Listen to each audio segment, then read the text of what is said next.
Naritong step-by-step guide kung paano i-check kung merong corrupted files ang computer mo sa DIY. Do it yourself.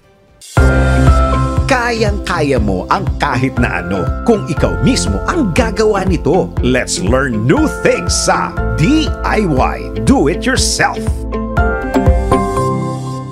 Feeling mo ba nag-i-stutter na minsan ang iyong computer? O di kaya'y bigla na lang itong nagka-crash? Nako, dapat i-check mo na yan dahil baka mayroong corrupted na system file. Para ma-check mo ito, narito kung paano. Step 1. Pindutin sa keyboard ang Windows button. I-type ang CMD at pindutin ang Run as Administrator. Step 2. Kapag lumabas na ang command prompt window, i-type ang dism/online/cleanupimage/checkhealth at i-click ang enter. Dito malalaman mo kung mayroon bang problema o kung corrupted ang ibang system file sa iyong computer. Step 3. Kung may na-detect na problema, i-type pa rin sa command prompt window ang sfc/scannow. Once napindutin mo ang enter, automatically nang i-repair nito ang corrupted file sa iyong computer.